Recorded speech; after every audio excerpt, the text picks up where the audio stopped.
नमस्कार, आप देख रहे हैं मिरर मीडिया। मैं हूं आपके साथ चंद्रा सिंह। रांची के रातू थाना क्षेत्र अंतर्गत झकराटाड़ गांव से एक दिल दहला देने वाला मामला सामने आया है, जहां एक नाबालिग लड़की की हत्या कर उसके शव को छिपाने के लिए गया ले जाकर दाह संस्कार कर दिया गया। इस सनसनीखेज वारदात में पुलिस ने बड़ी कार्रवाई करते हुए आरोपी पिता पुत्र को गिरफ्तार कर न्यायिक हिरासत में भेज दिया है। जानकारी के अनुसार 2 अप्रैल की रात करीब 10:30 बजे ग्रामीणों ने सुबोध पाठक के घर पर हंगामा करते हुए आरोप लगाया कि उनके घर में पिछले 8 वर्षों से रह रही नाबालिग लड़की अचानक लापता हो गई। मामले की गंभीरता को देखते हुए रातू थाना में प्राथमिकी दर्ज कर जांच शुरू की गई। एफएसएल टीम ने मौके पर पहुंचकर साक्ष्य जुटाए, लेकिन शुरुआती जांच में कोई ठोस सुराग नहीं मिला। इसके बाद पुलिस ने तकनीकी साक्ष्य, मोबाइल लोकेशन और टोल प्लाजा के फुटेज के आधार पर जांच तेज की। पूछताछ में सुबोध पाठक और उसके पुत्र राहुल पाठक ने हत्या की बात स्वीकार कर ली है।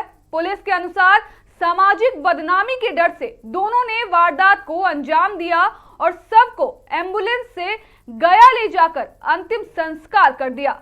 फिलहाल पुलिस मामले की हर पहलू से जांच कर रही है। 2 अप्रैल को रातू थाना को सूचना प्राप्त हुई कि झकराटाड़ में एक सुबोध पाठक जो रहते हैं उसके घर पे कुछ ग्रामीण लोग जुट गए थे और उनका ये आरोप था कि उनके यहाँ जो 8 साल की बच्ची रहती थी वो कुछ दिनों से लापता है। सुबोध पाठक एक पुजारी हैं जो जगह जगह पे जाके पूजा करते थे और पूजा जैसे श्राद्ध कार्य और अन्य पूजा ये जगह जगह घूम के करवाते थे। तो उन्होंने ये बच्ची को औरंगाबाद से लेके आए थे।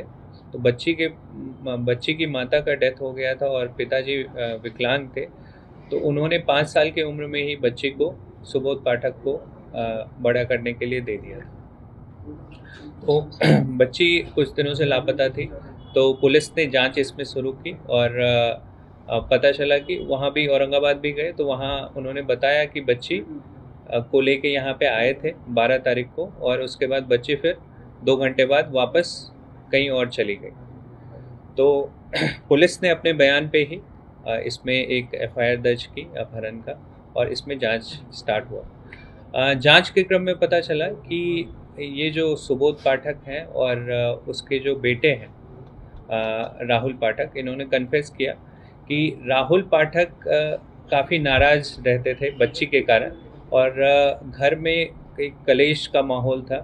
उनका खाना अलग बनता था, बच्ची से वो नाखुश रहते थे क्योंकि बच्ची का इंस्टाग्राम पे जो है वो किसी उनके राहुल पाठक के साला से बातचीत होता था और राहुल पाठक को ये डर था कि उसकी एक बहन पहले किसी और के साथ भाग के शादी की है, तो ये भी भाग जाएगी तो एक बहुत बेइज्जती हो जाएगी पूरे समाज में।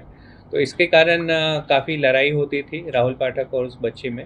तो उस दिन भी दोनों में झड़प हुई और राहुल पाठक ने उसके साथ मारपीट करके उसका गला दबा दिया, जिसके कारण उसकी मृत्यु हो गई। उसके बाद बात जब पिताजी सुबोध पाठक को पता चली तो वो आए और उन्होंने एक संपर्क के डॉक्टर को बुलवाया। डॉक्टर ने बोला कि अब इसकी मृत्यु हो चुकी है तो डेड बॉडी को ठिकाने लगाना वो ज़्यादा इसमें उचित प्रतीत होता है। तो उन्होंने अपने एक हॉस्पिटल से एम्बुलेंस किराए पे दिया और बोला कि आप लोग ले जाइए और कहीं अन्य इसको लाश को ठिकाने लगाइए। तो ये लोग गया में विष्णुपद टेम्पल के पास वहाँ पे बॉडी को ले गए, वहाँ पे इसका दाह संस्कार किया और सभी क्रियाएं करके पिंडदान और ब्रह्मभोज सब कुछ करके फिर वहाँ से गया से यहाँ आए। फिर इसका श्राद्ध कर्म किया। यहाँ बनारस से पंडित बुला के भी यहाँ पे शांति की पूजा करवाई और उसके बाद किसी को पता न चले तो ये अपने काम में लग गए। फिर जब ग्रामीणों को शक हुआ तो उन्होंने फिर इस बात को रेज किया। तो इस टोटली इन्होंने अपने क्राइम को कन्फेस किया है। इसमें डॉक्टर भी जिन्होंने लाश को ठिकाने लगाने की बात कही और एम्बुलेंस प्रोवाइड किया तो वो भी इसमें एक अभियुक्त है और जो एम्बुलेंस ले गया था ड्राइवर वो मिल गया है और उसने अपने बयान में भी बताया है कि वही ले गया था बॉडी। उसका भी बयान हम लोग मैजिस्ट्रेट के सामने करवाएंगे और जो एम्बुलेंस यहाँ रातू से गया था, तो उसके भी सारे सीसीटीवी फुटेज टोल प्लाजा पे हम लोग को प्राप्त हुए हैं। तो इसमें 2 लोगों की गिरफ्तारी हुई। वो एक मनगढ़ंत कहानी थी। ये जो हमारी जांच से पता चला कि सुबोध पाठक कभी बच्ची को लेके औरंगाबाद गए ही नहीं थे। औरंगाबाद में उस व्यक्ति ने झूठ बोला कि वो व्यक्ति जो बच्ची है वो औरंगाबाद आई थी। अब इसमें हम उसके भी संलिप्तता की जांच कर रहे हैं कि उस पूरे मामले में उसने ऐसा क्यों बोला। एक प्रोबेबिलिटी जो इन्होंने कन्फेस किया कि फ़ोन करके बोल दिया था कि अगर पुलिस जाएगी तो आप ऐसा-ऐसा बोल देना। और बच्ची की रिस्पॉन्सिबिलिटी उसके पिताजी लेने में भी सक्षम नहीं है, क्योंकि वो खुद अपाहिज हैं और उसकी जो वाइफ़ है उसका डेथ हो गया है। तो इस कारण से वो भी उससे छुटकारा, ऐसा प्रतीत होता है कि छुटकारा पाना चाहते हैं। बच्ची के लापता होने की कोई रिपोर्ट नहीं थी। एक जब ग्रामीणों द्वारा सूचना प्राप्त हुई तो सनहा दर्ज करके इसमें जांच प्रारंभ किया गया और पुलिस ने खुद की रिपोर्ट पे एक एफआईआर दर्ज किया बच्ची के अपहरण का, और उसमें फिर जांच प्रारंभ की गई।